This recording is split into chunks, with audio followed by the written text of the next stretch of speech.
बिस्मिल्लाहिर्रहमानिर्रहीम। अस्सलाम वालेकुम। आज 5 जून है और दिन है बुध का। सुप्रीम कोर्ट ऑफ पाकिस्तान में फैसल वाडा साहब और मुस्तफ़ा कमाल साहब की तौहीन अदालत केस की समाअत हुई। उस समाअत का यहाँ तो मैं आपको 3-4 अहम पॉइंट्स बताऊँगा, लेकिन उसकी तफसीली समाअत का हवाल शाम में आपके साथ शेयर करूँगा। और इस वीडियो में आपको इमरान रियाज खान साहब के केस के हवाले से भी आगे चल के आगाह कर दूँ। बल्कि इमरान भाई के केस का पहले बता देता हूँ कि इमरान भाई को 2 बार रोका गया एयरपोर्ट पर जाने के लिए। अब इमरान भाई ने आज का टिकट कराया हुआ था। आज हम इस्लामाबादी कोर्ट में पेश हुए आमिर फारूक साहब के पास। आज सरकारी वकला ने आकर अदालत को बताया कि इमरान रियाज खान साहब का नाम इस्लामाबाद कोर्ट के हुक्म के बाद ईसीएल से निकाल दिया गया था, लेकिन अब दोबारा पासपोर्ट कंट्रोल लिस्ट में डाल दिया गया है इसकी एंटी करप्शन के कहने पर। तो उस पर अदालत को मुतमईन नहीं कर सके और जो मियां अली इशफाक साहब हैं उन्होंने दलाइल दिए। मियां अली इशफाक साहब के अलावा जो उनकी टीम है, जो कदीर जंजुआ एडवोकेट साहब हैं और आहद साहब हैं, और बल्कि ये भी हुआ कि आज जो कदीर साहब हैं उन्होंने आमिर फारूक साहब की एक जजमेंट उनके सामने रख के और सूरत हाल को यकसर बदल दिया। क्योंकि जो कदीर साहब ने जजमेंट रखी आमिर फारूक साहब की उनके सामने, उसमें आमिर फारूक साहब ये कह चुके हैं कि इस तरह से किसी शहरी का हक जो है ट्रैवलिंग का, आज़ादी का, वो सलब नहीं किया जा सकता।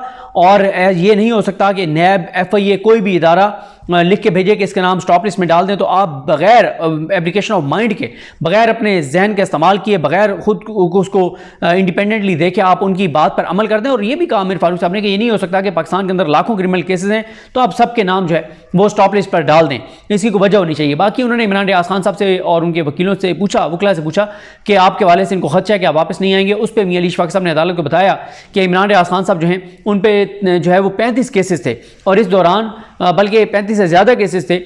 इस दौरान वो पाकिस्तान से बाहर गए, 3 बार पाकिस्तान से बाहर गए और तीनों बार वो पाकिस्तान वापस आए। बल्कि एक बार जब उनका नाम स्टॉप लिस्ट में था उन्होंने अदालत से स्टॉप लिस्ट से निकला, वो गए फिर आ गए। तो और फिर अदालतों का सामना करके 35 केसेस में वो आज तक जो है वो बरी हुए हैं। तो ऐसा नहीं है कि वो अदालतों को फेस नहीं करना चाहते, नहीं कर सकते। वो अदालतों को फेस करते रहे हैं, वो अदालतों को फेस कर रहे हैं, वो अदालतों को फेस करेंगे। ना वो पाकिस्तान से कभी भागे हैं, ना भाग रहे हैं, ना भागेंगे।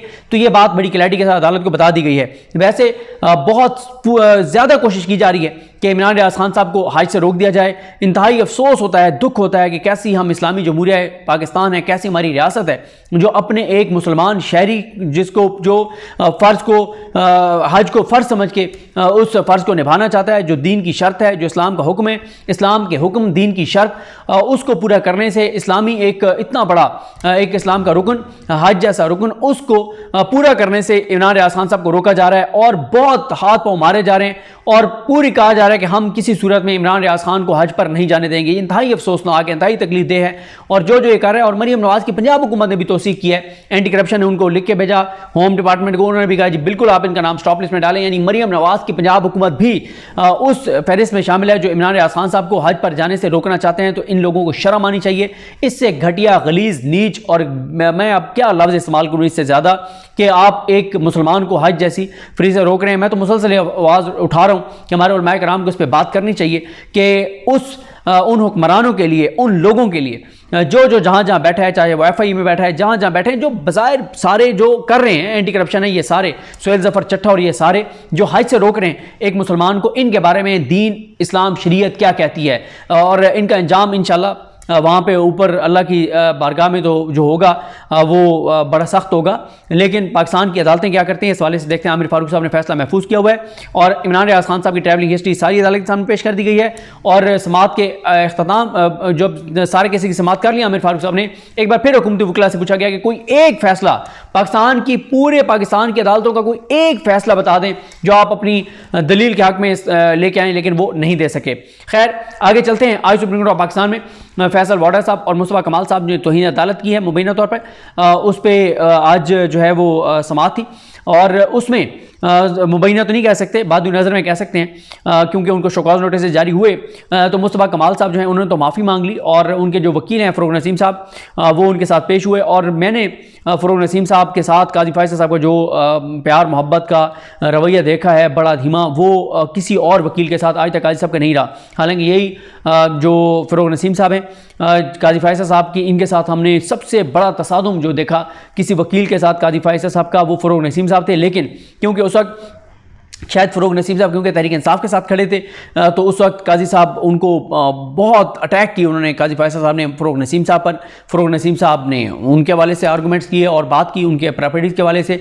लेकिन आज काजी साहब ने जिस सुकून के साथ, प्यार के साथ, मोहब्बत के साथ, इत्मीनान के साथ, ठहराव के साथ इनको फ़रोग नसीम साहब को सुना है, काजी फाइज ईसा साहब ने, मैंने नहीं देखा कि कभी किसी भी वकील को इतने प्यार और मोहब्बत से सुना हो जितना उन्होंने फ़रोग नसीम साहब को सुना है। ये बड़ा हैरान कुन था कमरे अदालत में बैठे हुए बहुत से रिपोर्टर्स के लिए, बहुत से वकला के लिए कि काजी साहब क्या कहते थे फ़रोग नसीम साहब के बारे में, और आज वो गलत कहते थे ज़ाहिर है फ़रोग नसीम साहब के बारे में। आज बहरहाल बड़ा प्यार मोहब्बत से और बड़ी जनाब मतलब काजी साहब ने उनके साथ बड़ा अच्छा रवैया था। दूसरा जो है वो, मैं अपना ओपिनियन देने से पहले मैंने अभी देखा जब मैं वीडियो रिकॉर्ड करने लगा तो मरीम नवाज़ ख़ान साहिबा जो हमारी रिपोर्टर हैं सुप्रीम कोर्ट की बड़ी अच्छी, उन्होंने एक ट्वीट किया है, वो ट्वीट आपके सामने रखता हूं।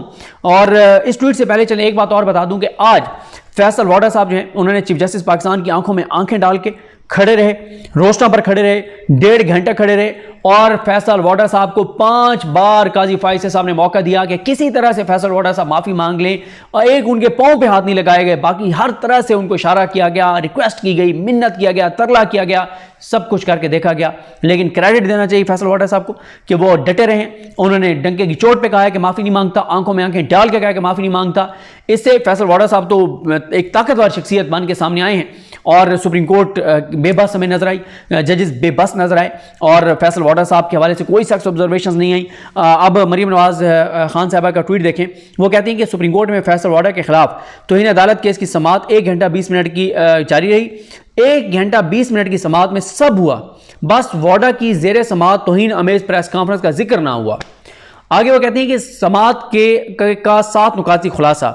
नंबर 1, मुस्तफ़ा कमाल की माफ़ी नाकाबिल कबूल। अच्छा, उसमें यह कहा गया कि मुस्तफ़ा कमाल साहब को यह इशारा दिया गया कि आप जाएं, आपने क्योंकि प्रेस कॉन्फ्रेंस की, 28 चैनल्स ने आपकी प्रेस कॉन्फ्रेंस दिखाई, 34 चैनल्स ने फैसल वाडा साहब की प्रेस कॉन्फ्रेंस दिखाई, और फैसल वाडा साहब की प्रेस कॉन्फ्रेंस 34 चैनल्स दिखाने पे उन 34 चैनल्स को नोटिस हो गया है और 28 चैनल्स ने मुस्तफ़ा कमाल साहब को भी दिखाया, ज़ाहिर है वो भी उसमें शामिल हैं। और दूसरा ये है कि उनको इशारा दिया गया मुस्तफ़ा कमाल साहब को कि आप जाएँ और आप प्रेस कॉन्फ्रेंस करें। उन्होंने कोर्ट से निकल के मेरे प्रेस कॉन्फ्रेंस कर भी दी है, तो इसलिए उनका तो मामला जो है वो क्लोज हो रहा है, उनका तो नोटिस डिस्चार्ज हो जाएगा। दूसरा नुकता यह है, मीडिया और सोशल मीडिया पर गालम गलोच पर तनकीद। काजी साहब का सारा फोकस मीडिया, सोशल मीडिया, सारा फोकस मीडिया और सोशल मीडिया रहा। फैसल वाडा साहब के खिलाफ एक लफ्ज सख्त नहीं उन्होंने बोला, बिल्कुल नहीं बोला।